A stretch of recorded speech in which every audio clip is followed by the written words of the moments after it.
please put away your prejudice and hatred toward different nations and cultures. It's necessary in order for you to comprehend what I'm going to share with you. Even during the years of the Cold War, when they competed side by side, the Americans always held a lead over the Soviets. Even though the latter started off on the right foot with a space race, it was the United States that took men to the moon after all. The USSR built the biggest nuke, the Tsar Bomb, which was created not because they had technological superiority, but because the Soviets lacked the capacity to launch projectiles with precision. Therefore, it was a priority to create weapons with a greater destructive range. And so it was the case with almost every aspect of the military, except one, in which, even today, Russians are still number one, even though the American war industry is at least a dozen times better financed. I'm referring to chemical weapons.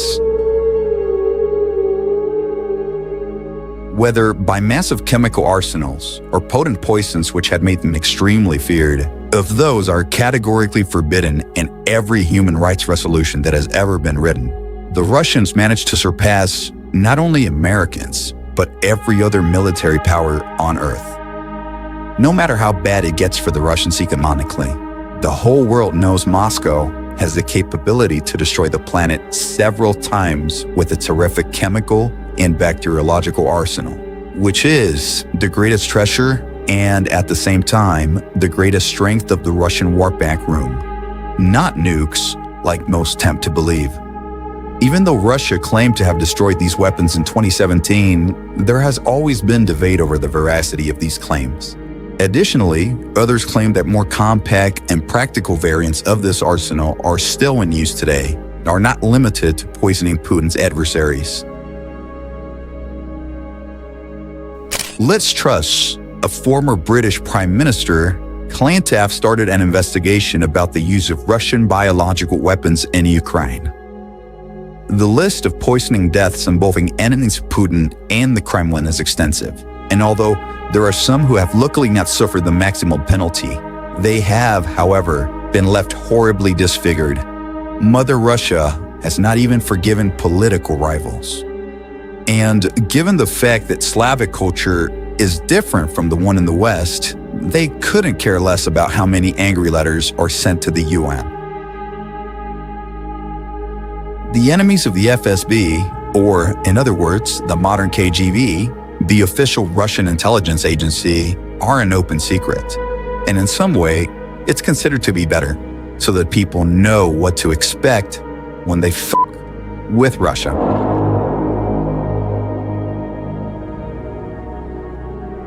This dark courtesy extends not only to the international enemies of the motherland, but also to nationals.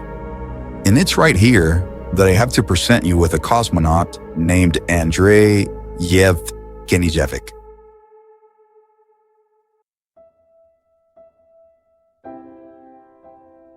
Mr. Yevgeniev was born in 1957 in the Tula Oblast. We know he was married, that he had 2 kids, and that in 1985, at the age of 28, he was chosen to be a cosmonaut for Roscosmos, which is the Russian equivalent of NASA. Work that the man gallantly carried out until his retirement in 1996. The letter you just heard is almost literally all the information that can be found about Andrei Yevgeniev online. As strange as it sounds, unlike many other cosmonauts considered to be heroes of the motherland, the life of this guy is not known. The only thing you need to know to have all the information that can be obtained about him is that Andrei passed away in 2010 at the age of only 53. And here's where things start to get terrifying.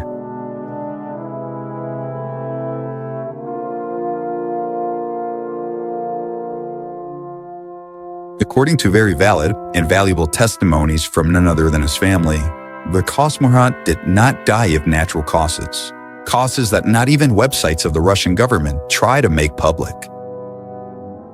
And why is this? It's the heirs of Mr. Yevgeniev who, at this point in the story, provide us with more information.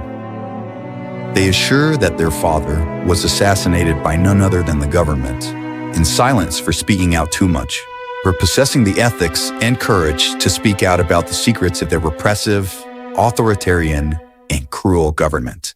The cosmonaut who dedicated much of his life to raising the Soviet and then Russian flags died for implying he wasn't going to respect certain highly confidential secrets of the motherland. But what could Andrei Yevgenyevich possibly have said that led him to be murdered in 2010?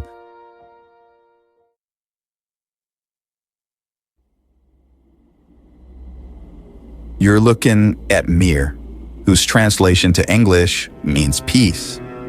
Mir was a Soviet space station that served from 1986 until 2001, when it was dropped in the atmosphere of our planet to disintegrate.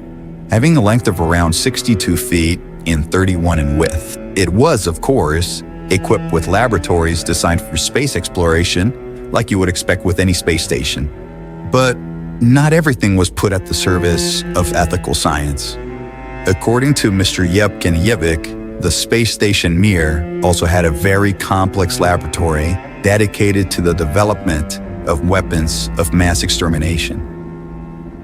The cosmonaut stated that not only were weapons of incalculable power developed aboard the space station, but that they were made there precisely to make them as powerful as possible without having to worry too much about accidents happening. After all, where better than space to test incredibly powerful weapons?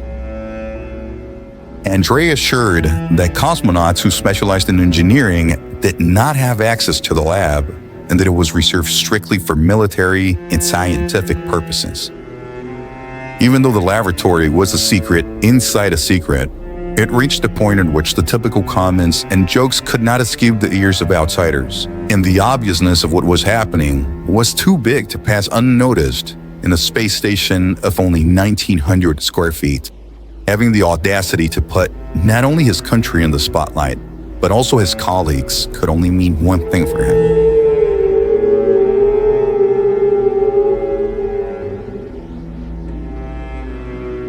In case you're wondering, Andrei passed away in a very strange fashion while he was having breakfast. Later, the family's personal doctor would tell them privately that the man was clearly poisoned. What happened with the chemical weapons developed in Mir? Not even Andrei knew. According to him, the weapons had extinctive power. They were weapons that could only be used in a world war. Of course, we can only speculate. We can also speculate on this next question. What guarantees are there that the US government did not try to do the same thing? If a country could launch these types of weapons from space, instead of using intercontinental ballistic missiles or nuclear bombers, it could hit its targets in less than 5 minutes.